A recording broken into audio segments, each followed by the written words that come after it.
Little Beth Media. Yeah. So here we are waiting for the SpaceX Demo 1 launch, which is the first test of the crewed capsule for SpaceX, and on a Falcon 9, and supposed to launch in about 5 minutes or so from now. Yeah, and I've never seen so many people leave their hotel room in the middle of the night without there being a fire. I was actually glad that they had hot coffee in the lobby. Yeah, this probably happens frequently. Probably every time there's a launch, everybody leaves their room. Yeah. A lot of people do. There's probably about 25 people here, give or take, if you look as we're looking around. Maybe more, actually. It seems to be getting a few more. I did see Tim Van Milliken setting up a tripod. He's just further up the road a little bit. Yeah.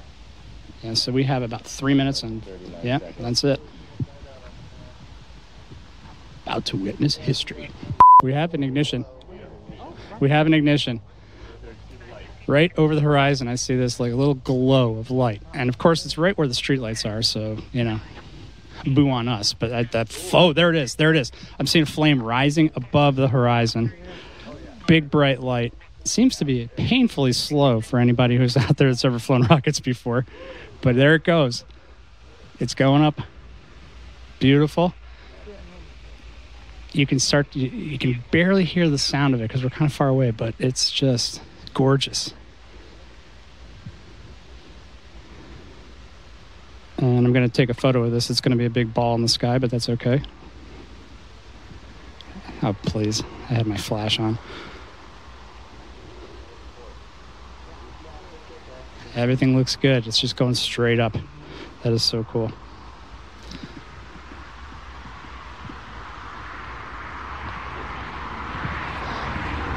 It appears to be going up majestically, one might say. There's the sound.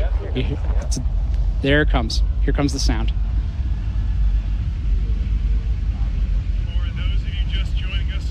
It's a low rumble. And it's going straight up. It's starting to make a roll.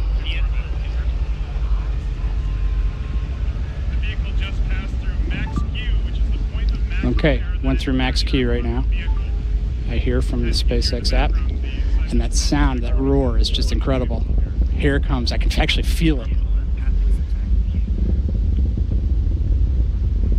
You heard that call out from Max Q on the nets.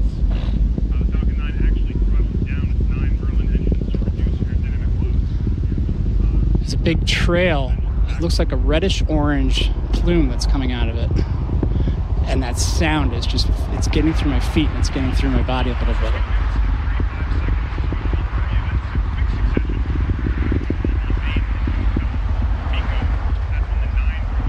That is certainly bigger than an M motor.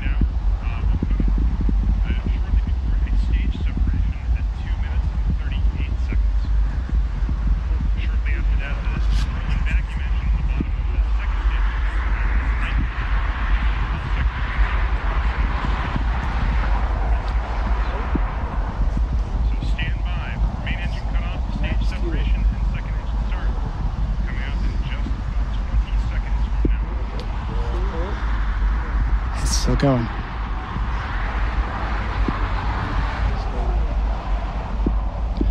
But we are miles away, and I can still feel that sound going through me.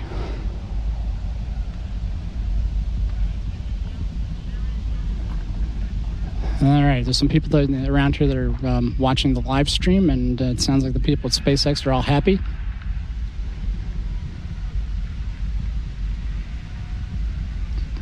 Wow, that's incredible. Let's get back into space with our stuff. It looks like just a small little reddish-orange dot in the sky right now. I can still hear a little vestige of the sound. It's slowly dying off. Separation happened. So that means the booster's going to be coming back. Yep, waiting for that boost back burn in a few minutes. That was cool. Yeah, well, looks like there were two dots. And that one, the lower one and the upper one, and I think that is our booster, because I'm not sure. I know it's going in the ocean. It's supposed to land on one of the barges. I looked away for a second. I thought the upper one was a star. I thought the lower one was the second stage. You could be right. I could be completely daft. Well, that's the problem with rocketry is you take your eye off it for a second and it's gone. True. Where did it go? Anybody got an eye on it? Gene, you got a line on the first stage? I thought I did. You gotta walk it now. That's my LCO always says to keep your eye on the booster, so the Rocketeer. I actually started out by pointing at it for a while. Yeah. See, I think that one is. I think that's the. Yeah, I think that's the orange dot right there. You see is it? that's it. Yeah. Yeah. No, That's it's not. That's still climbing. Yeah, that's what I. You'll notice when there's separation, when there's booster separation, you'll see it. Yeah. If you can see it, it's a noticeable event. Yeah, they're on second stage now. Are they already? Yeah. We're not going to see a boost back. All right. Well, I'm glad that you said. That was fun. Noob stated categorically, I'm going off to bed, and off he went. That was fun. That was pretty cool. Oh, there you go. Hey. Ah, there it is. It's coming down. I can barely see it. I saw it. It's right between the trees. There's a little dot coming down the burn. It's landing. The first stage coming back quick. Yeah, I see it. Wow, it's coming down slow, but it's I could just barely see it through the trees over the horizon, and there it goes. Now we're going to see if it lands on the barge. Welcome to The Rocketry Show, a show for the community of hobby, educational, and amateur rocketry enthusiasts. You're listening to Season 5, Episode 76, NARCON 2019. This episode will begin right after these messages and our first list of some of the patrons who've helped make this episode possible. Mark, Digit, T. Jockum, Andrew Bracken, Roy Tyson, Rob Hoagie, R. Smith, J. Pullman, Chad Zappa, Don J., G. Smearden, M. Erzman, Pierre Marlou, and Jeff Curtis. Thank you. Your support is the fuel we need to get to more locations to see what is happening with rocketry events in your part of the world. To become a patron of the show today, check out patreon.com/TheRocketryShow.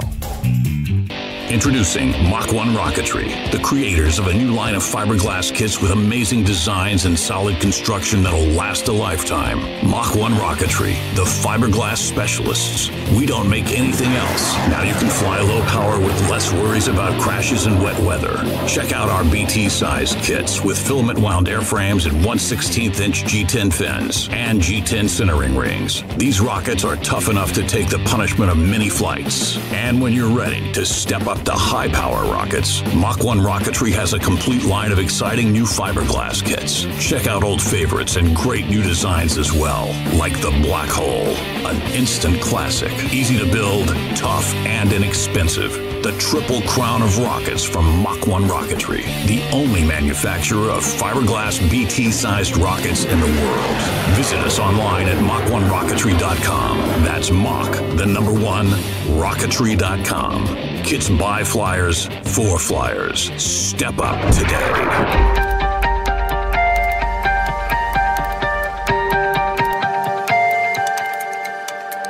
Alrighty, guess what? It's The Rocketry Show at TheRocketryShow.com. NARCON 2019. CG, Daniel, and Gheem were together for the first time as a group, and it's the first time you two have met each other. Hey. So welcome. So that's what you look like. Yeah. But So that's what you look like. I'm actually glad that you're about my height, because you're actually a little bit taller. Then I'm okay with that. I thought you would be taller because your voice sounds taller on radio. My voice sounds very tall. I'm actually very short. I'm shorter though, so you got me on that. I didn't notice, but it's good that we get that out in the open. Of course, absolutely. So I don't know about you guys, but the start of NARCON 2019 with the launch of the SpaceX Falcon 9 with the Dragon capsule at 2:30 this morning was awesome. Yeah, it was good, and it was nice and short, so I got to go right back to bed. I got up. But you missed the boost back burn. I missed the boost. I didn't think we were going to see it. I didn't either. Because it had been several minutes, and I thought, well, surely at this point, yeah, we're not going to see anything. Yeah. But it was the landing burn, wasn't it? Yeah, that's right. But I did see, like, actually, as I was going down the trees, I'm like, wait a minute, there's a burn going on there. The boost back burn is way higher than that. That must be the landing burn.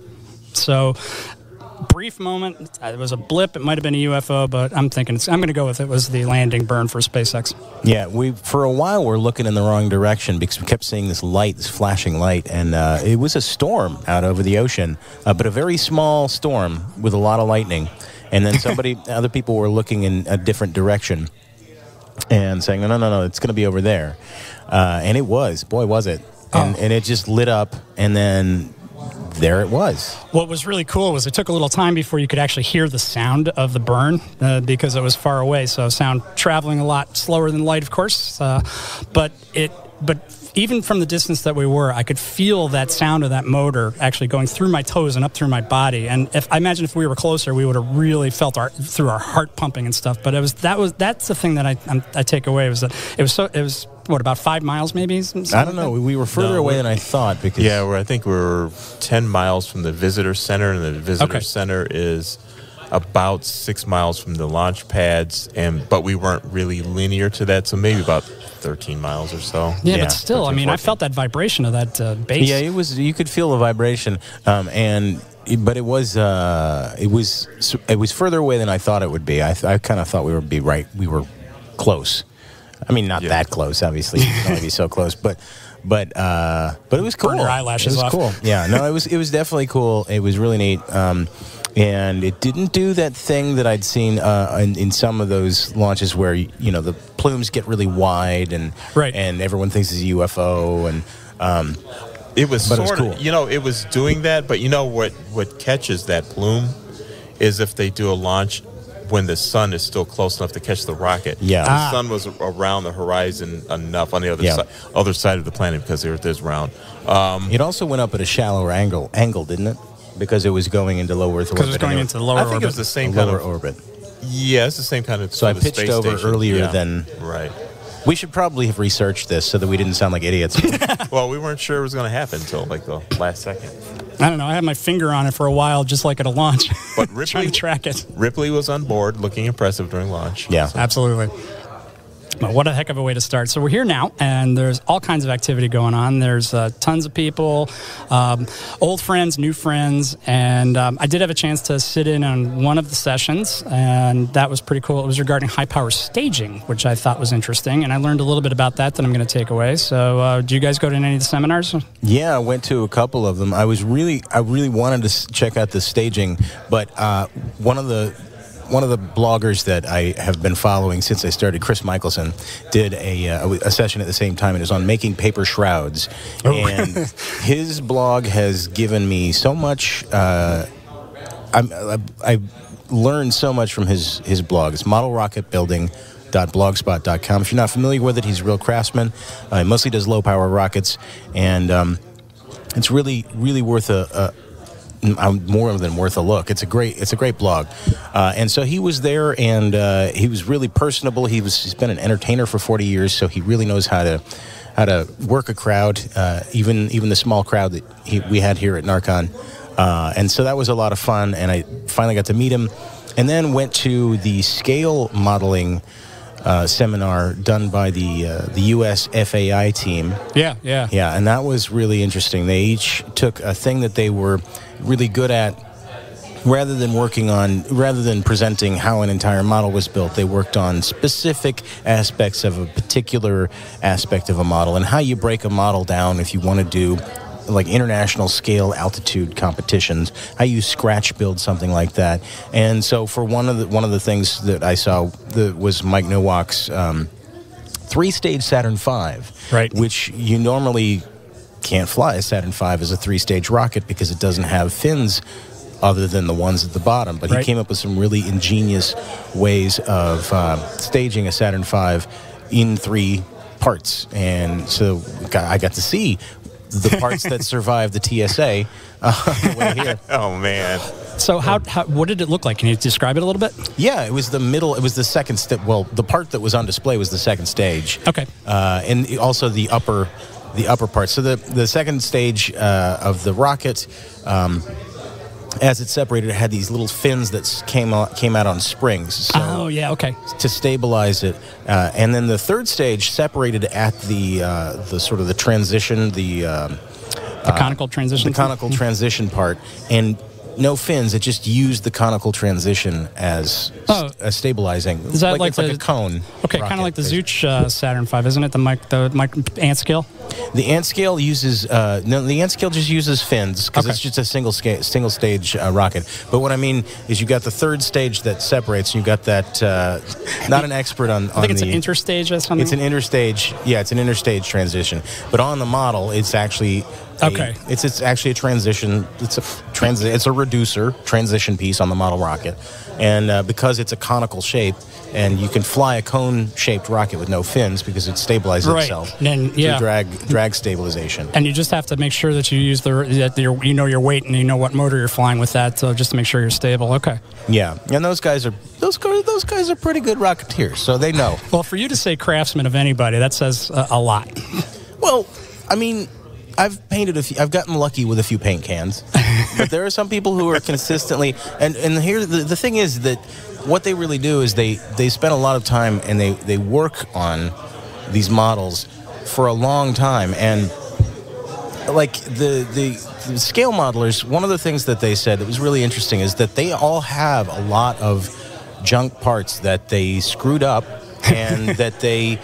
You know, they're really ugly. They don't look right. But what they can then do is they can use those for boilerplate for flight testing, and they only take the ones that it could be. To me, like I like to spend my time on a rocket, but I don't like to spend forever on a rocket. I would find it frustrating and painstaking to take the time to get the details right on something and then break it or mess up the masking and just have to throw the whole part away and make a whole new one.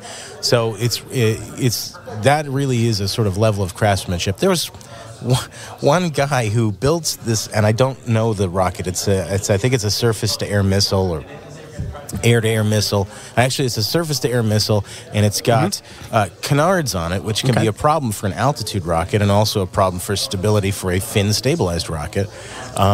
So he came up with a way of retracting those canards after launch because you can't take them in FAI competition. At first motion, the rocket has to look like it looked when it was judged on the stand, right? So those canards have to be there.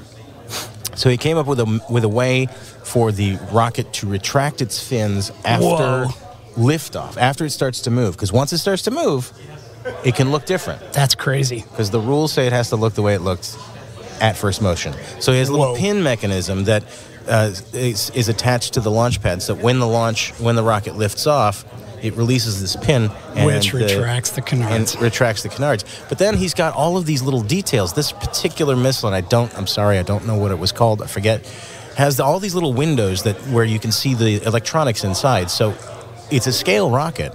So he had to come up with this way of, first of all, cutting all of these little windows and then making 3D details of all the electronics inside the actual missile. It was very impressive. Well, the scale guys, I've got to give props to those guys because like you were saying, I don't have the patience to do that kind of delicate detail work. It's like microsurgery in some instances, and that competition is amazing because you're looking at these models and it's like, wow, how do they do that? I mean, and I don't even have a clue as to how I'd start something like that. I don't have the patience for it. I'd just rather just load an M and go. Well, I mean, I really like doing. I've gotten more into building scale kits, and I'm so I was glad to sort of pick up a few ideas from there. Sure. But the thing that's really impressive to me is that those are all, for the most part, scratch built. Absolutely. Rockets, and so if you are interested in that kind of thing and you have the dedication, one of the things that they emphasized was that it's not hard. It just takes a while, and you have to break the model down into a series of problems. Right. And then get your measurements of all the components. Yeah, I mean, the first thing you have to do is figure out what's the right rocket for the particular rules of the competition. You have to come up with your design.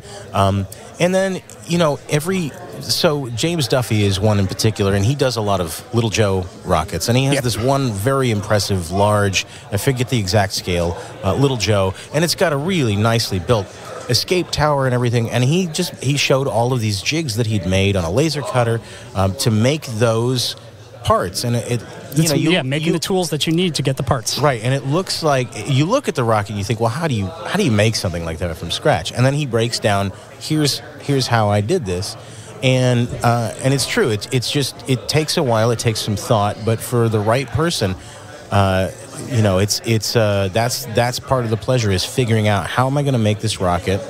How am I going to make it look the way I want to make it look? And how am I going to get it to fly, especially within the case of that Saturn V, how am I going to get it to fly the way I want it to fly? So that was a really fascinating one. And I'm looking forward to a lot more informational sessions, and I do have to go back to the paper shroud thing, because I can't, I always say I can't code myself out of a paper bag, but it's actually, I can't roll a paper shroud for the life of me without getting a crimp. Did you pick up any kind of details or any kind of tips for anybody? Oh yeah, well, so for example, now you got to, I don't know if you've checked out this blog, the Model Rocket Building blog. It is, he does at least a post a day. He's been posting for ages. And so one of the things you do, a lot of times people will take a paper shroud and they will roll it, they'll pull it over the edge of a table. Right. Well, that's got a number of problems. First of all, you can't get the ends. Okay. It doesn't quite give it the curl you want. So what you do is you take the palm of your hand, you lay the shroud in the palm of your hand, you take a dowel rod, and you sort of curl it. Using the dowel rod, you follow the curvature of the shroud, and you push it, and you push down on your palm. Okay. And so what that does is actually resistance. What that actually does, the soft tissue of your palm gives a sort of a cushion, so you don't have any tearing, you don't have any paper fibers coming apart, and the dowel rod enables you to get from one end of that shroud all the way to the other end. Okay. And you can just go back and do it, and then you can go back and forth. Once you actually get the parts glued together and it's not round, right, you can take that same dowel and run it around your palm again and round out, while the glue is still wet, round out the shrouds. And then, of course, then what is really key is to, especially if it's a kit and only comes with one shroud, right, make scans or photocopies on cardstock. And practice. Make several of them, and then pick the best one. And then the ones that are not the best one, you stack all those together, and you use them to hold the base of the good one on your sanding block, so you can sand it without having any. Right. So you boom. can sand it. So you can sand it smooth, so that you get the edge will meet the body tube. That is a mic drop moment of knowledge bomb. Exactly. Knowledge Bomb Express right there. Whoa. So we're going to take a break here. There's a lot of inside stuff, but it was fun. And we'll be right back. And guess what? It's Peter Alway coming in on the interview on the NARCON 2019 episode. We'll be right back. Liftoff. We have a liftoff. 32 minutes past the hour. Liftoff on Apollo 11. Hey guys, Gheem here. As we all know, this is the 50th anniversary of the Apollo moon landing, and Lock Precision, a name that's been synonymous with mid and high power rocketry for over 30 years, is going to help you celebrate with the release of their brand new custom Saturn V. We copy you down, Eagle. Check it out. This is a 7.5-inch diameter rocket that is 80.5 inches tall, has fiberglass fairings and transitions, milled wooden capsule, laser interlocking tower, an optional electronics bay and recovery, full sticker shock and lock vinyl decal set, and comes with 1010 and 1515 rail guides included. It is fully customizable on their website at lockprecision.com. You can choose from a selection of motor mounts, and the price will range depending upon your configuration from $535 to $665. Go to lockprecision.com today and get it now. Lockprecision.com. Fly higher, fly lock. All right, we're up to Serious Rocketry. Serious Rocketry since 1998, providing the Rocketeer with great kits, motors, supplies, and more. They have lots of products in their ever-growing web store with fast shipping, wide selection, and courteous service. You can also check out the amazing and popular Serious Rocketry kits that harken back to the days of fun-to-build detailed kits that are more than just 3 fins and a nose cone. Gene, what did you find? Well, everybody's talking Apollo this, Apollo that, Saturn V this, Saturn V that. I would like to touch... Oh, absolutely. I'd like to touch on one that I just flew just this week. It's an Estes. It's the 1200 Saturn V, and it's ready to fly. So it's a neat little model. It flies on a C6 III. The Estes limited production and commemorative 1/200 scale of the Apollo 11 Saturn V is almost 2 feet tall, comes fully assembled with many scale details and markings carefully reproduced for exceptional realism, which it is. This handsome model of the Saturn V is suitable for display and can be launched July 20th, 2019 to celebrate the historic 50th anniversary of landing the first man on the moon. To launch, simply attach the included clear fin unit, hit the launch pad with a C6 III engine. It's ready to fly. It comes with a commemorative poster that you get a little coupon for that you send in. I just sent away for that. It's a really neat display model. The details are amazing. It's a fun-to-fly rocket. It is fully built, comes with a very decorative stand, and right now at Sirius Rocketry, it is going for $55.99. Alrighty. Sirius Rocketry's website features real-time stock tracking, which lets you order with confidence from their online store. No having to call or write to see if something is really in stock. And when you're ready to fly, Sirius Rocketry has motors and hardware in stock and ready to ship from Estes through Aerotech High Power. Ask them about their club special, and you can visit their website at SIRIUSrocketry.biz and .com. Sirius Rocketry, for the serious Rocketeer. This episode of The Rocketry Show is also brought to you by the following patrons: Les Rayburn, Stephen Spencer, Bill Cook, Jason Cook, Gary Rosenfield, Jesse Yu, Toby Vanderbeek, Michael Pitfield, Eric Hamilton, John Beans, Charlie Savoy, Eric Gonzalez, Tom Rum, and Adam Lewis. While The Rocketry Show is supported by commercial sponsors, they do not cover all of the costs of doing the show. This is why we appreciate the support of patrons like you. Thank you. To find out more, just go to patreon.com/The Rocketry Show. Welcome back to the program, CG, Noob, and Gene. I mixed it all up, so I confused myself. Anyway, it's the NARCON 2019 episode, and we're going to jump right into things here with Peter Alway. I believe that we have a guest sitting in front of us. Yes, we do. Peter Alway. Hello. Hello. How you doing? Okay, I'm just hawking books and... Well, tell us about, first of all, Peter Alway, author of Rockets of the World. Absolutely. Which is an indispensable guide of... The Bible. Of scale data for scale rocketeers. Yep. Tell us a little bit about yourself, Peter.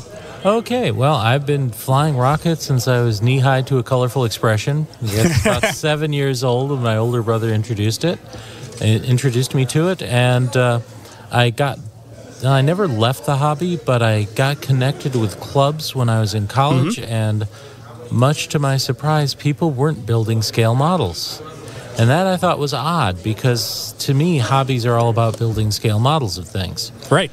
So at that point, I started poking around, trying to build new scale models, and eventually I wrote off to NASA saying, I want information on the Saturn I, and they sent me, using my college address, this beautiful mailing tube full of about a dozen blueprints. Oh my God. Of a Saturn I display model. So there were 196 or 148 scale drawings with every bit of gruesome detail you wanted. Whoa. And so I took those and played around with reducing photocopiers and and changing the scales to full size, and ended up with this beautiful collection of, well, it wasn't that beautiful, but it was a detailed collection of drawings of the Saturn I Block 1, put it in our newsletter, and suddenly we were getting positive feedback about all this wonderful scale data. Right. So I started doing more of it because people liked it.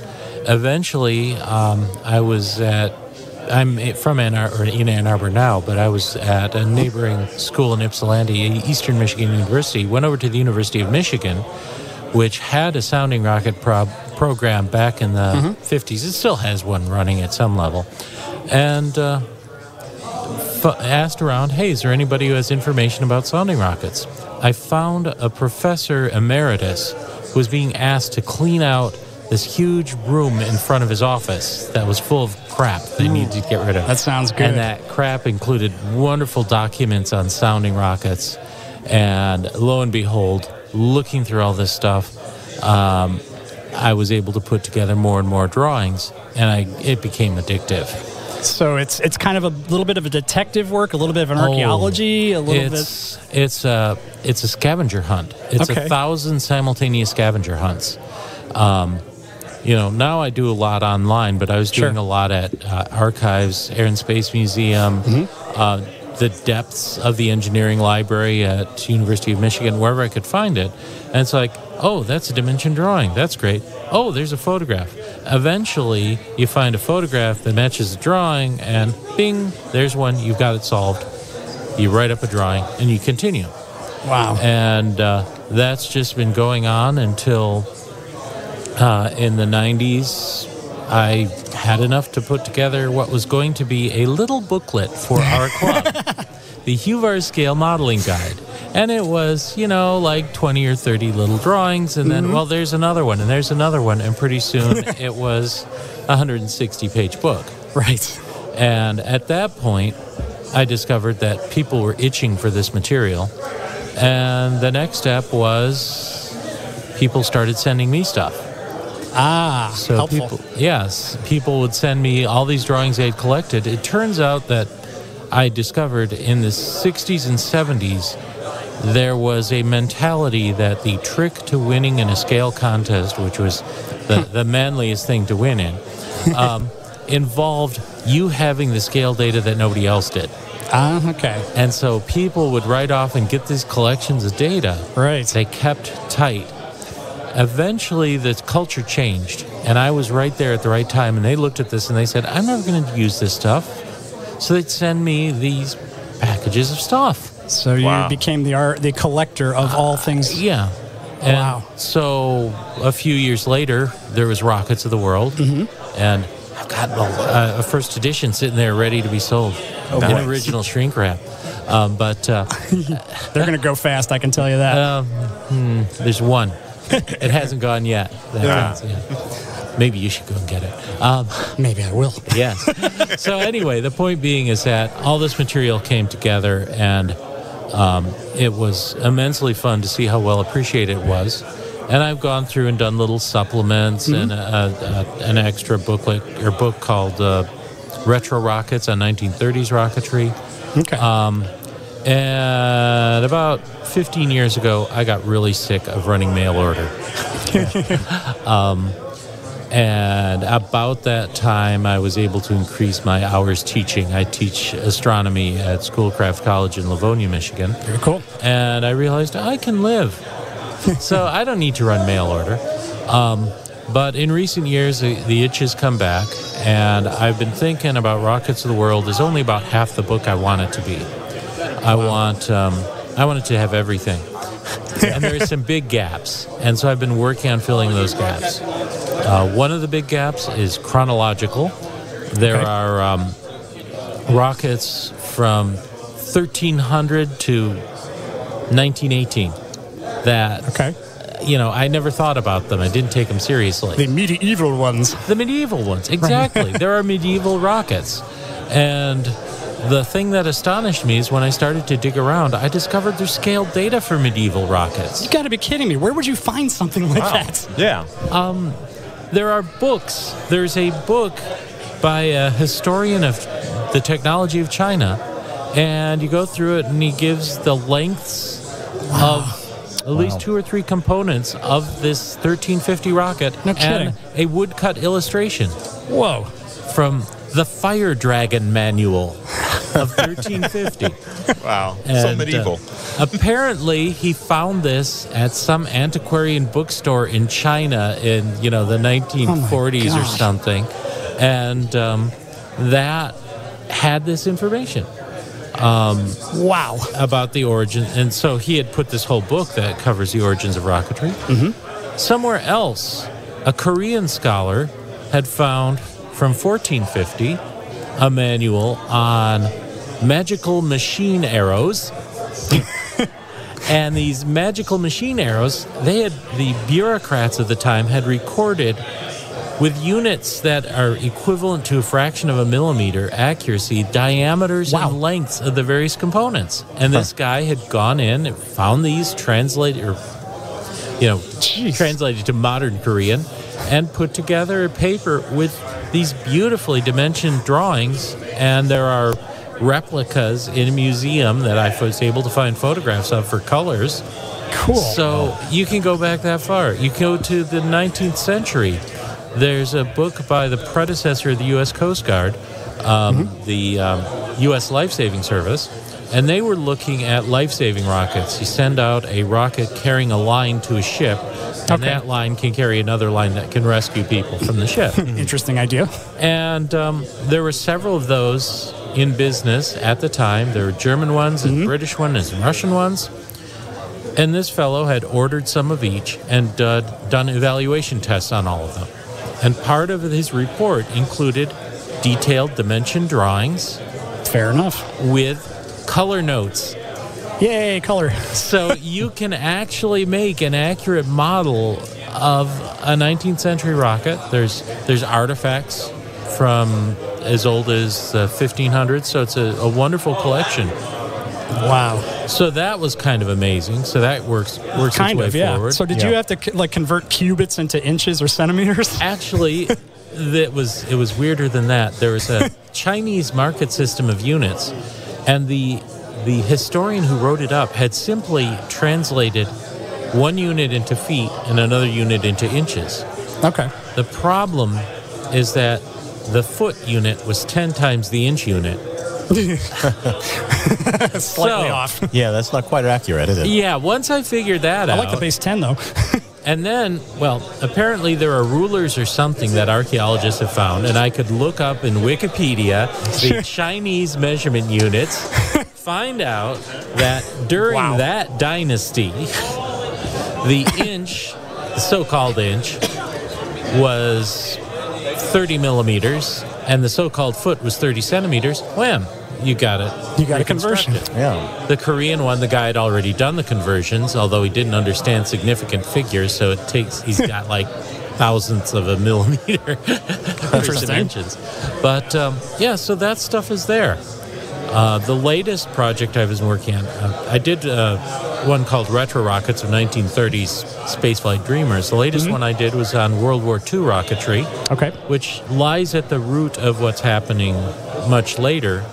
And we all know about Werner von Braun and the V2. Sure. But we don't know about Clarence Hickman and Section H. Or Section H? Yeah, I don't know that one. Section H. Dun, dun, dun. You've heard of the most famous Section H rocket is the bazooka. Okay. Yeah. Okay. Which was named after a novelty musical instrument that a comedian used. And not bubblegum. So, no, the bubblegum was named... I know. Yeah, this is great. You know, it's a novelty musical instrument, which is probably a mispronounced version of a type of mandolin called a bazooki. Yeah. So there's the bazooka, which is two pipes and a funnel, and you make crazy noises out of flatulent music.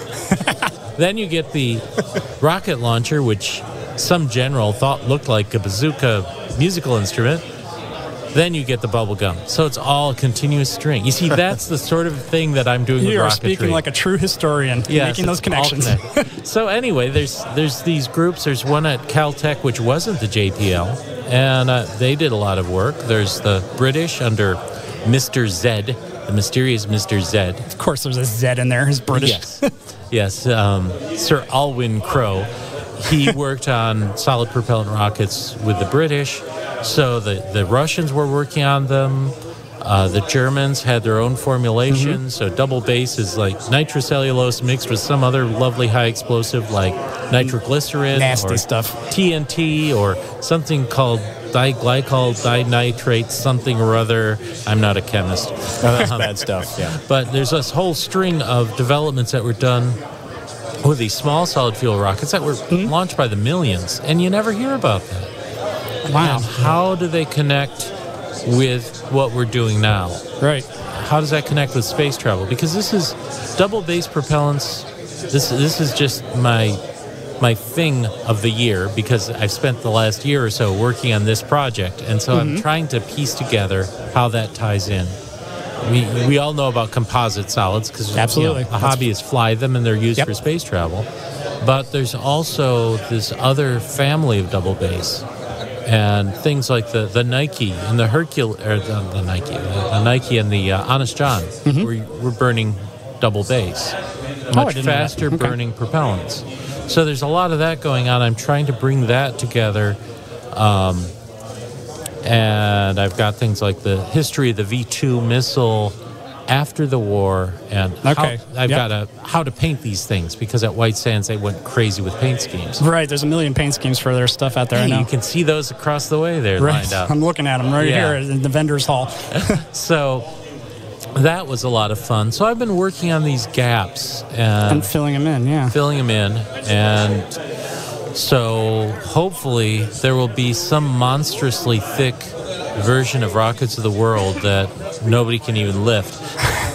That might come up in a couple of years. Or so. Just from a historical perspective, not even like a rocketry perspective, thank you for like getting that condensed into one reference, because obviously there's a lot of work that goes into getting all this stuff together. Oh yeah. And I wanted to ask you actually, because the drawings are amazing, great drawings. I can't do that. What is it about your background that gave you the skill to create these accurate scale drawings? Crayola. So it's just practice. You just enjoy drawing. Yeah, I've always enjoyed drawings, and my brain works that way. I certainly don't have any special art training or anything like that. My background is in physics. Yeah. Okay. But so you don't do drafting or anything. It's not part of your job. Drafting in high school shop, and that's about it. Okay. Wow. So it's my brain thinks in 3 dimensions, and so it comes naturally to me. I didn't really appreciate that that's not obvious until I tried to show somebody else how to do it, and it's like, oh, yeah, okay. So I don't have a special background in that. I'm just a rocket geek because I grew up in the 60s following the space race. Sure. Just like a lot of guys around here. And I use antiquated software. I use MechDraw Pro, which nobody's used in I don't know how many decades. You're talking to an Apple guy right here. I have a vintage Apple iMac. Okay, like the Bondy blue one. Yeah, that's the one. The one that looks like a classic 233 megahertz G3 processor, if I'm not mistaken. Yeah, exactly. I knew that. It's blue, and it's blue. That's what I would pinpoint. Yeah, it's blue. Clear. It looks retro. It's a cool computer. Yeah, and finally, after burning through a couple, I've got one that is very stable, and I can. It doesn't go zap like it's about to die, or go zap and finally die. Oh, those are great computers, but I digress. That's my other passion besides rocketry is I'm an Apple technician. Trained in Cupertino. I am just fond of having something obsolete that I can use my obsolete software. Probably one of the more important things about it is because that software is second nature to me. Right. I can dig in and it shouldn't be about the tool. It should be about what you're creating. That's awesome. And so I can just, here it is. Here's that mysterious lost clue, and lay it down, and I can draw it, and it's automatic. I know which draw tool does and how to do a secant ogive or a tangent ogive. How to rotate fins 45 degrees when you don't have 3-dimensional software. It's not CAD, it's just illustration software. And, what are those tricks? And I've just developed them all, and I know, Control F moves that to the front. And Control G, group, and Control T for tilt. That's how I rotate the thing. So it's all just those years commands and years of working with it are second nature. So that makes it pretty quick. And again, rockets have the same shape, so start out with some basic lines. I know which tools produce things that are easily modified, to meet the needs of that rocket. So, well, what I really appreciate about your drawings is I've only built a few scale projects, and what have you built? Well, I built Nike Smoke. Okay. And I think I actually interacted with you on Facebook because I mentioned that I used your Nike Smoke, basically your drawing, to show me where to put the United States decal. Okay. And I think you said something about you were kind of eyeballing that. Is that true? Yeah. I'm trying to get better about my markings being measured and eyeballed. A lot of the old ones I eyeballed it, and then I looked later and realized, oh, that wasn't really quite right. But honestly, for me, because I'm not. When it comes to scale, I'm kind of new to it. I'm not a perfectionist about it. I just want some authoritative something or other to just tell me, paint this color here and put this here. And so it really is very helpful to me. It gives me more confidence that I'm not just sort of making it up as I go along. Right. And right now I'm working on the Saturn V. Oh. Is this the Estes kit? It is the Estes kit, yeah. And so, they've got pictures in the instructions, pictures on the box, and there are a lot of photographs, but also I'm checking Rockets of the World, just sort of take a look and sort of make sure everything sort of matches up and looks about right. Yeah. So that's one of the things I really appreciate, and I was really happy to find a copy of your book, and I bought it, snapped it right up online, and I'm really looking forward to this future edition you're talking about with the just more complete. Yeah. Do you have an ETA on that by any chance? At least 2 years. Okay. If the earliest I could conceive of it would be the summer of 2021. Yeah. And I'm not going to put any promises out there. I want to mention something about my philosophy on these drawings, which is I'm trying to keep them a little on the simple side. Yeah. Because, well, for example, there's a Russian died recently named Vladimir Minikov, and he produced these absolutely stunningly detailed drawings with 9 million little rivets and weld lines and joints and things. Wow. And you look at it and it's intimidating, and it's not always clear whether that line is a raised weld or a recessed seam. And I have some of that, just to give you a little flavor, but I don't feel the need to have every blasted screw and every possible detail. What my goal is that you should be able to make something the right shape. Okay. Yeah. And my thoughts are, if you can find photographs or there's a museum display, you can get, there's extra screws and rivets, I can add those. But you're not going to be able to look at a photograph and say, that nose cone is, 18.1 inches long based on the picture. Right. And that is 4.5 inches in diameter. That kind of information, once you have that as a basis, you can build something well proportioned. Yeah.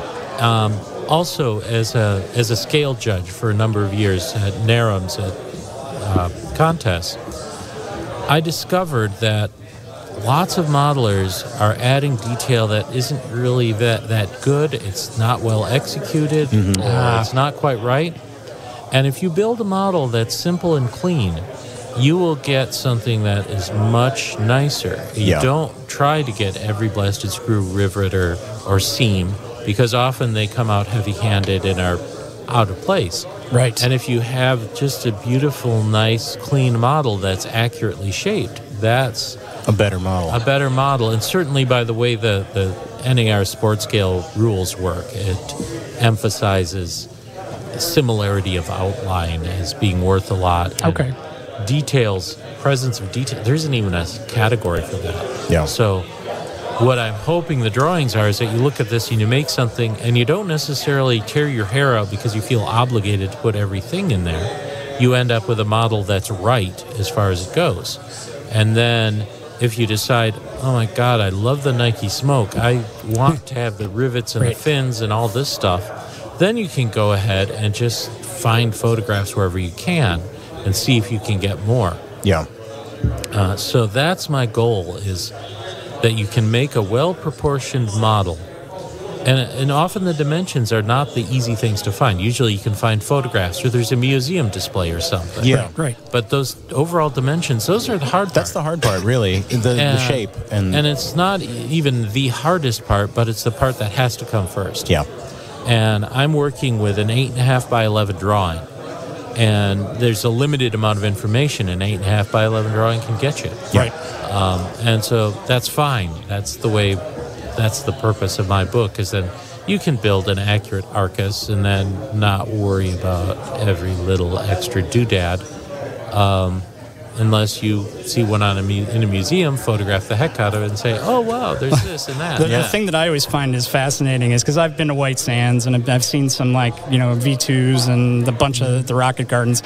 Those things look pretty beat up in reality. They look like they're kind of wrinkled and the body tube. So it's like they weren't designed to be like smooth showpieces. I mean, take a look at the shuttle at Udvar Hazy. It looks like it's like a water heater wrapping around. Looks like it's got a beat up sweater. Right. Well, wait until you see Atlantis. That was the workhorse, and she looks every bit like it. The interesting thing about the V2 is I'd seen that and I thought, it's been sitting out here in the weather and it's probably been battered by weather, until I found a book that had a really nice picture of V2s in the factory. And you looked in the factory picture and dent. Yeah, they were just slapped together. And part of it is the kind of construction onto a framework. It's inevitable. You've seen the Starship Hopper. Yeah, the Star Hopper. Yeah, everybody's making fun of how wrinkled it looks. Yeah. I mean, it's the means of construction. The V2 is the same thing. Yeah. It's not that it was shoddily built. It's just that when you have something shiny like that, of course, it shows off all the flaws. Right. Okay. So it's shiny and it's built on a frame. It's gonna have that kind of imperfection. There should be some of it in the contest, guys. I'd love to see a scale model of somebody actually putting the dents in a V2. I would like to see a scale model in a competition with rust lines from rain from the display model that's been sitting out at the Space Center for 3 decades. Right. Well, there's a story that Tom Hawley once entered a genie based on a display outside. Really? And he was dinged points for not having bird droppings all over it. Yeah. I can see that. That's hysterical. All right. Well, Peter Alway, thank you very much for stopping by. Okay. And really look forward to this future edition in a couple of years. Keep us posted. Mm-hmm. Well, the posting is occasionally little booklets like the ones I've got now will appear. I'm going to go over there and check that out. Okay. All right. Thank you very much. Okay, Thanks very much. North Coast Rocketry, one of the first high-power rocketry kit companies ever, takes advantage of over 30 years of high-power experience by a world-class rocketeer. You can look to North Coast Rocketry to expand your high-power rocket fleet. In addition to great kits, North Coast Rocketry also stocks lots of must-have items and accessories for every Rocketeer's workshop. Find out more about these kits and other great products today. Go to NorthCoastRocketry.com. And while you're there, don't forget to get their latest catalog, NorthCoastRocketry.com. Advanced rockets that are easy to build, fun to fly, and look great on display. It's time for eRockets.biz. eRockets.biz, your home for unique model rocket kits. In business since 2009, eRockets doesn't just stock many of your favorite in-production kits. They also produce their own versions of popular out-of-production models many of you have come to enjoy over the years. Noob, what have you found today? All right, we're talking Saturn Vs because this is the summer of Saturn. It's the 50th anniversary of the Apollo 11 moon landing, so everyone is building Saturn V, and if you're not, you need to get one. And eRockets has a couple of kits you might be interested in. First is the 1969 1/100 scale Saturn V kit. This is a challenging kit. It is a master builder's kit, but I don't think you should be afraid of it because I'm building one myself right now. It goes together very nicely. I'm looking at it. It's sitting right on my desk, right in front of me. It is towering above me, and the thing looks great. If it's a kit that you're nervous about building, I will tell you this. I decided to jump in feet first, even though I'm entirely sure I had the skills to make it look perfect. So I bought 2 of them. and it looks terrific. Now, if you look really closely, you can see I've made a few mistakes. Some of the fairings are a little bit, you've got some jagged cuts on there and everything. Does not matter. Even from 3 feet away, it looks fantastic. And it retails for $67.49 from erockets.biz. Again, this is a challenging, large kit, and I think if you are curious about taking it on, you definitely should. It comes with a little lunar module model as a bonus. But if you don't really feel like you want to take on that challenge, maybe you might want to consider getting the Ready to Fly 1/200th scale kit. And that is a smaller version, and it comes with a beautiful display stand, and it flies on C63 rocket engines. And it comes with a little detachable clear plastic fin unit for added stability, which is very important for this little one. It's a great looking one. It comes right out of the box. It looks perfect, and you can get that one. Now, if you were to go to Estes directly, you'd pay $70 for that rocket. This is $55.99 from erockets.biz, and it's a great kit. So you get yourself the big Saturn, get yourself the little Saturn, get yourself both. Why not? erockets.biz is the place to get your Saturn for this summer. All right, if you need parts for your own custom builds, that's not a problem, because eRockets also supplies the Semrock line of airframes, nose cones, centering rings, motor mounts, and so much more. eRockets has more rocket parts available than anyone else on Earth. Check out erockets.biz today to learn more. erockets.biz. If rocketry scares you, buy a train set. Let's see, 600 for motor casing, 400 for propellant, the airframe. Oh, hi, this is Gene from The Rocketry Show, and I was just adding up all the costs of one of my projects, and man, can it get steep, especially when you're looking for an onboard telemetry or GPS or tracking devices. I just saw one for $3,000, and I'm not sure about you, but that's a lot of money for me, and I don't even know if it's going to provide video for me. Well, that's where Insane Rockets comes in. Jason Cook has created an app available on Google Play for Android that does all of that and more. It's called the Insane Rockets app, and it provides, get this, real-time telemetry. It records video on most Android phones at 1080p. It records yaw, pitch, roll, heading, 3-axis Gs, gyro, barometer, and velocity using speech in real time. And it will even overlay your flight tracking information directly to Google Earth to help you find your rocket when it comes down. Best part of it, it's free. Go out and get it. Insane Rockets app on Google Play Store for Android. This episode of The Rocketry Show is also brought to you by the following patrons: JohnRocket.com, Joe S., Paul Olivieri, Sam Feinberg, Michael Aylward, Brian Schenkenberger, E. Hundell, John Thompson, Mark McBride, Doug Wade, C. McCauley, the Piedmont Student Launch Team, Steve S., and Timothy Hoagland. Thank you for your support of The Rocketry Show. If you wish to become a patron of the show as well, just visit patreon.com/The Rocketry Show.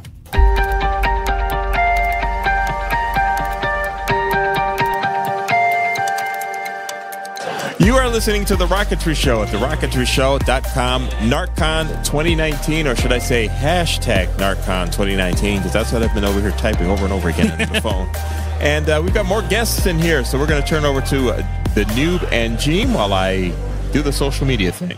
All right. We have Chris Michaelson in the house, and Chris runs the Model Rocket Building blog. The web address is modelrocketbuilding.blogspot.com, and he also runs Oddl Rockets, which is, what's the URL on that?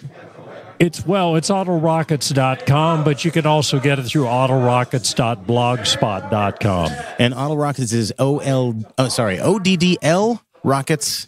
It's ODD apostrophe. Well, the website itself is ODDL Rockets.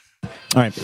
So Chris runs the Model Rocket Building blog and Oddl Rockets, which is you mostly specialize in odd rocks and Goonies, but you do other things as well, right? Well, I had to come up with something that was out of the ordinary, was not a 3-fin nose cone model, something, certain market niche.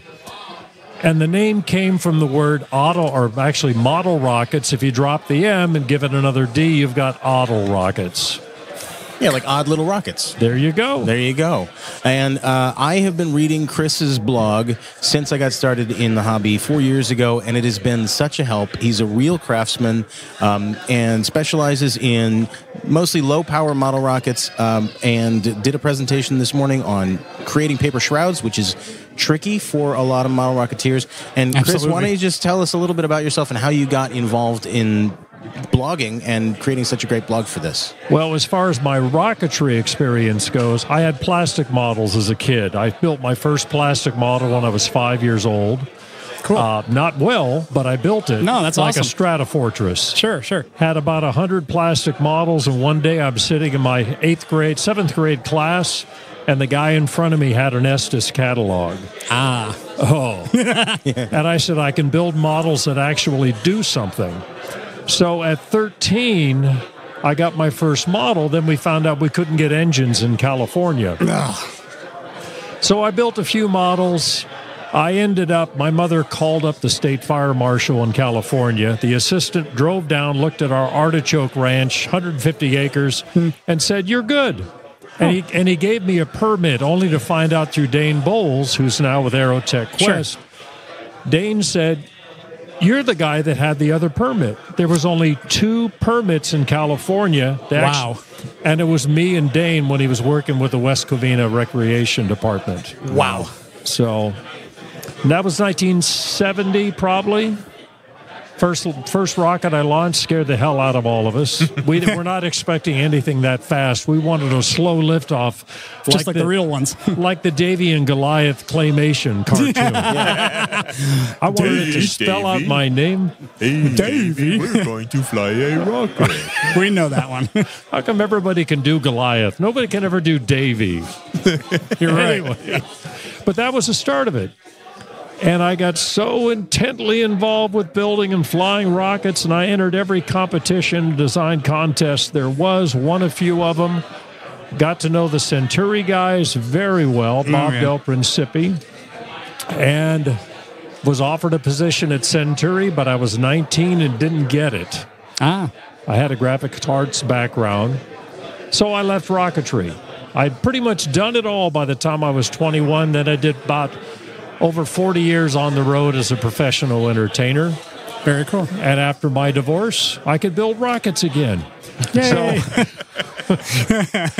well, that's always my test. If I get an online date, by the 4th or 5th date, we have a movie night. And if I can show her the rocket room, and if she doesn't run screaming, I know she's a keeper. Yeah.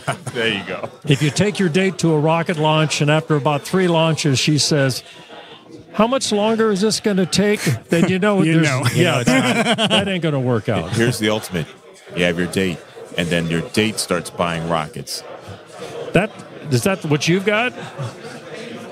Yeah. Good man. He's Good lucky. for you. My wife tolerates it, so I'm good. Yeah, well, tolerate is okay. Yeah. But just to say, can we go now? Yeah, that's it. But anyway, when I got back into the hobby, maybe 2006, started launching small things with the Orlando Rock section, a very good monthly club launch. Very cool. Yeah, got into it, started the blog, started Oddl Rockets when the cruise ship, I was entertaining on cruise ships. When that work started to get sporadic, I started the blog. Been doing it for 10 years, 5,000 posts. Try and do 2 a day if I can. So it's very prolific and very helpful. I mean, if you've got a kit and it's challenging, just go to Chris's blog and look it up. And odds are he has built it at some point or built something similar, and you're going to get a lot of great tips and a lot of great advice on how to build those. Well, there's always ways to improve what's in the kit. Yeah, or workarounds.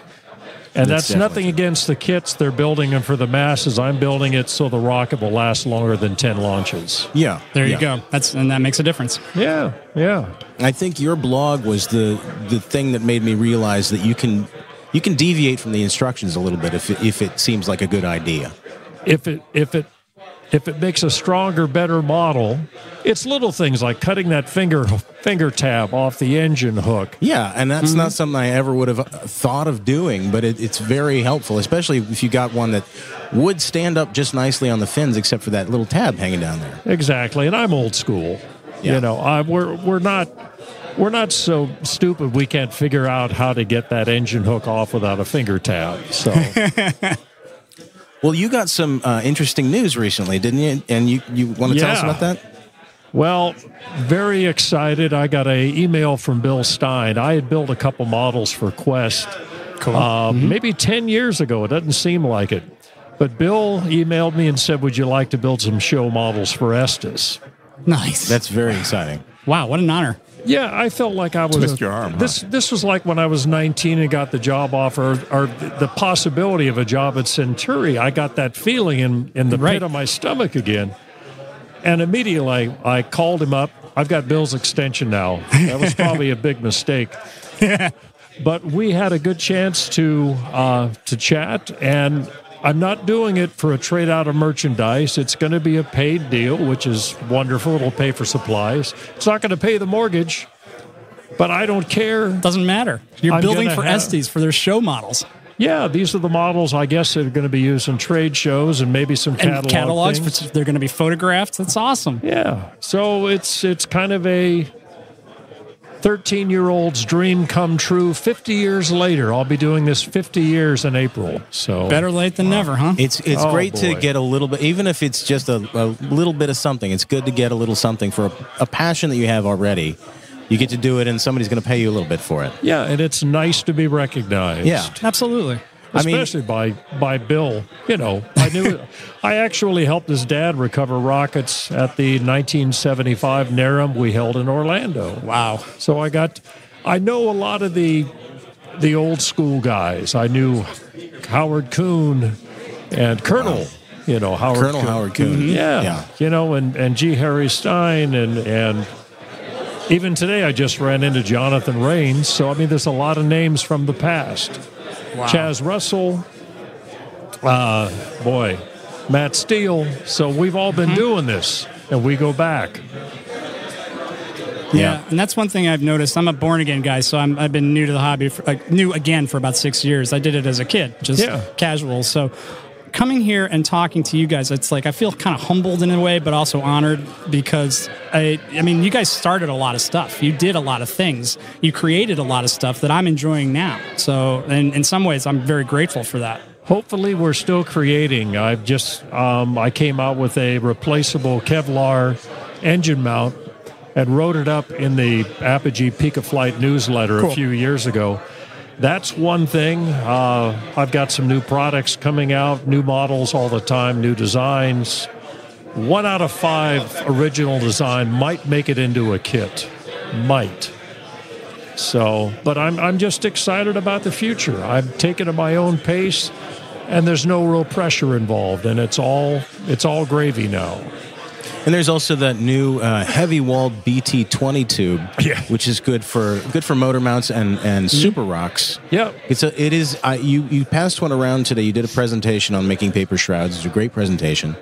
You passed one around, and I was really impressed with just how strong it is. Well, if you've ever built a kit that came out 20 years ago, maybe you bought it on eBay, and it's a BT55, the density of the body tubes, well, the paper fibers are longer. I have a feeling Euclid or Paramount or whoever making the body tubes now is using a higher content of recycled fibers.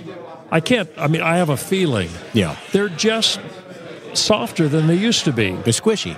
Right. Yeah. So what basically this is, Centauri had the ST7 tubes, which were a heavy wall, but this has got the inside diameter of a BT20, but the wall thickness of a BT55 or 60.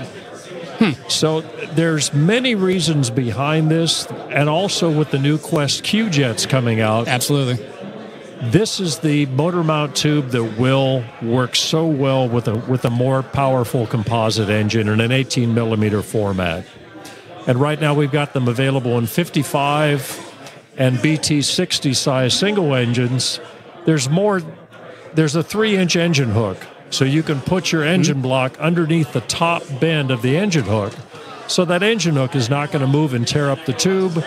That and the replaceable Kevlar. You can pull out the Kevlar after 10 flights. Kevlar gets a little funky. Yep. Yeah. After 10 flights, you can take it, pull it out the back, check the condition, and actually replace a Kevlar. You got to feed it back through the back end of the engine mount. But we do that anyway half the time when we're tying on a elastic shock cord. It's true. Yeah. So, yeah, I want to build models that'll last. I don't build anything with all my kits are BT50H, so heavy wall BT50s. Yeah, heavy wall. Well, just looking at these two Dr. Zooch rockets that we've got here on the table, especially this little Mercury Redstone. I mean, it's beautiful. It's beautiful, and it's no wonder that Bill Stein called you to build some show models, because this is really. I mean, I'm afraid to touch it. It's I wouldn't touch it. It's don't even look at it. Don't even look at it. Don't breathe. Don't breathe. Don't sneeze. But I mean, Zooch rockets are, they're very challenging builds, and this has got tiny little paper shrouds for the escape tower motors, and the capsule is just. I mean, that's a tiny little paper shroud right there. Yep. Right? Your finger's getting too close. 2, 3, your finger's 4, getting too close. 5. That's your perspective. I've got my finger far away from it. There's 9 smaller shrouds, including the escape tower, the 3 at the top. And the nose cone, that's a shroud, or is that balsa? That's a wrap. That's a wrap on okay. Similar to the old Estes Mercury Redstone kit, not the Centauri reissue, the 2-inch diameter, but they had a BT60 based model that's kind of like this. But the Zooch kits, there's not a lot of painting involved. Right. So, yeah. But they're a great challenge, and they're manageable. Sometimes kits get to be so big. Yeah. A guy offered to buy a Saturn V that I built. I was glad to get rid of it because it takes up a big footprint. Yeah, it's very big. Yeah. But these are just gorgeous. Well, thank you. Well, Chris, thanks very much. Thanks, first of all, for doing that presentation this morning. I was really pleased to meet you after all this time. Yeah. We've interacted online for the past probably 4 years. I emailed him some questions when I was just a beginner. I sent him a picture of a nose cone I painted, and he put it on his blog, and I was so thrilled. And you never paid me for it. You didn't pay the standard fee. Oh, well, send me a bill. So. Yeah, that'll here's your opportunity to give a plug for your company. Oh, Oddl Rockets. ODDL Rockets.com. A company that is a patron of the show. Only to find but you haven't heard them only because when we were doing all our changes, their name fell off the list of names. CG. Yeah, so we're gonna have to fix that. Yeah, we'll definitely be fixing that. And we're gonna have to rename the studio the Oddl Rockets Guy Wadsworth Studio. Yeah, the list is getting long. The list is getting longer of people who we've forgotten to thank. With all the interviews, you guys are going to have 6 months worth of broadcasts. We don't have to do another show again all year, I think. It's going to be all NARCON. We'll see. NARCON Part 6. Yeah, once we get to NARM, maybe we can record some new stuff. So. Well, this has been a great NARCON. I had a chance to meet Peter Alway, and I was so surprised Lee and Betty Peaster were here. Yeah, they were. They were the keynote speakers at... a couple of years ago when I first went to NARCON. It was great. It was a great speech, and it was good to see them here. Yeah, and a lot of really interesting people here. A lot of great names. Very cool. All right. Well, thanks very much, Chris. Thank you guys, and I appreciate I listen to the Rocketry Show anytime there's a notice that the new episode has come out. Thank you for that. We appreciate that. You bet. All right. It's been a real pleasure. Introducing Mach 1 Rocketry, the creators of a new line of fiberglass kits with amazing designs and solid construction that'll last a lifetime. Mach 1 Rocketry, the fiberglass specialists. We don't make anything else. Now you can fly low power with less worries about crashes in wet weather. Check out our BT-sized kits with filament-wound airframes and 1/16-inch G10 fins and G10 centering rings. These rockets are tough enough to take the punishment of many flights. And when you're ready to step up to high-power rockets, Mach 1 Rocketry has a complete line of exciting new fiberglass kits. Check out old favorites and great new designs as well, like the Black Hole, an instant classic, easy to build, tough, and inexpensive. the triple crown of rockets from Mach 1 Rocketry, the only manufacturer of fiberglass BT-sized rockets in the world. Visit us online at Mach1Rocketry.com. That's Mach, the number 1, Rocketry.com.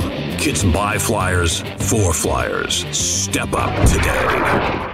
This episode of The Rocketry Show is also brought to you by the following patrons: David Simmons, Steve Sainer, Mark Essenwine, Jordan Callanan, John Kusher, Christopher Short, Phil Bridges, Dale Windsor, Carl Hunting, Philip Calvin, C. Shremko, Jay Bryan, and Hughes LaRouche. While The Rocketry Show is supported by commercial sponsors, they do not cover all of the costs of doing the show. This is why we appreciate the support of patrons like you. Thank you. To find out more, just go to patreon.com/TheRocketryShow.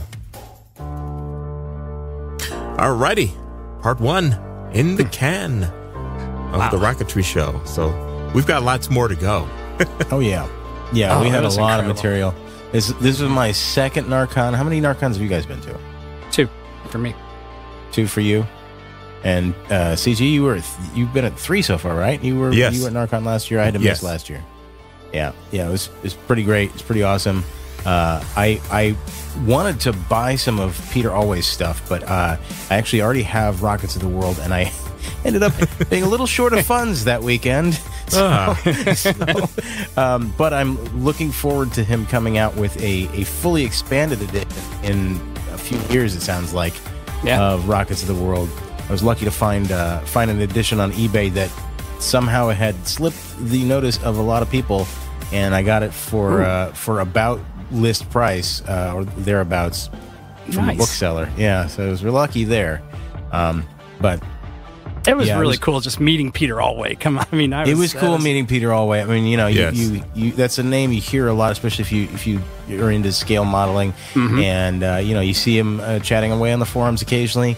And you know, it's a small world, but for us, he's got a little bit of a celebrity cachet there. I would say a little bit. He's a rocketry rock star. Yeah, he's a bit of a scale modeling rock star there. So absolutely. That was pretty neat, and yeah, the whole weekend was good, and I can't wait to hear what's in the next part 2, because there was just so much going on. There's quite a few, so stick around for that. And we also we'll have a bonus episode of the NARCON 2019. It's kind of its own standalone episode. Yes, you'll enjoy it. It's a little surprise. No spoilers. Yes, no spoilers. So it'll be a nice little surprise for y'all. So anyway, with that note, we're going to head on out of here. And Gene? Keep your eyes in the skies. Alrighty, we'll be back with part 2 right here on The Rocketry Show. Thanks for listening to The Rocketry Show. If you wish to subscribe to our podcast on your smartphone or tablet, you can find us on Apple Podcasts, Stitcher, Google Podcasts, TuneIn, Spotify, or anywhere else you get your podcasts. You can keep the discussion going by subscribing to our email group. Go to groups.io/G/The Rocketry Show. Our theme song was written by Score Squad. And from Little Beth Media, this has been The Rocketry Show. Okay, here we go. Hey, yeah, I know the show's over, but there's a lot to talk about. There's a lot to talk about. This will be our Easter egg. If you stop the show before this came on, then you're missing on this. 1 minute and 12 seconds later. Yes. Yeah, so I just wanted to mention something really cool. So a piece of good news. So SBR Rocketry, also known as FusionRocket.biz, a couple of months ago, you may have heard that this high power company went out of business. The owner had some issues, some personal issues they had to deal with, Scott Binder, and it looked like they were just going to be gone. They made the Fusion rocket, the Thor, the Diablo, which I'm currently building, a nice 4-inch diameter little squat rocket. Well, looks like they're back in business, and at the moment they're just selling the Fusion, which is a nice. It's basically designed to help you get your L1 and L2 because it's a simple build, but a nice solid 4-inch diameter rocket, and Thor rocket, which the Thor is a split fin, really cool, very, very tall, like 85 inches tall, 4-inch diameter rocket with 54 millimeter motor mount. Right now, that's all they're selling. But you can go to fusionrocket.biz. You can check them out. Scott was nice enough to send me a Diablo, which they're not currently producing, but I'm hoping that they get back to producing them because I'm building this one, and I'd like to show it off, and hopefully other people will have a chance to pick it up. I just wanted to mention that because it's a bit of good news. We thought this company was going away, and it looks like they're coming back. So check them out if you like high power rockets. Fusionrocket.biz. Fusionrocket.biz. Not a sponsor of the show, but nice guy. So check it out. There you go. And on that note, I have another piece of high power good news that I'd like to add. I don't know, some of the old schoolers out there might remember a company called Polecat Aerospace. They did some really ridiculously awesome kits. They had an 8-inch Saturn that they had for all this stuff. Very cool. I have just learned that Polecat Aerospace is back. They're working with Mad Cow Rocketry. So if you go to the Mad Cow Rocketry site under kits and you pull up Polecat, they have 5 kits that are available. Actually, there's how about a 5.5-inch diameter Nike Smoke? How about a 5.5-inch Honest John? How about a 5.5-inch Goblin? Really cool stuff. They've got a 5.5-inch Fat Man, which is just basically an upscale of the classic Fat Man rocket, and a couple other things. I'm really excited about this because I've been a born-again rocket guy for about 5 or 6 years now, and I saw Polecat Aerospace, and I always wanted to get like a couple of their kits as I started moving into high power. They went away, and they've been gone for a couple of years, and every once in a while, they seem to pop back up. They're like a phoenix, and right now they're working with Mad Cow, so I am very, very happy about that, and I'm hoping to see a lot more of the Polecat kits coming up on Mad Cow Rocketry's website. So go and check it out, Mad Cow Rocketry, go under kits, and pick up the Polecat Aerospace. Nice. Alrighty. Very cool. See? Told you show's not over. Now it's over. See you next time. Cool. There we go.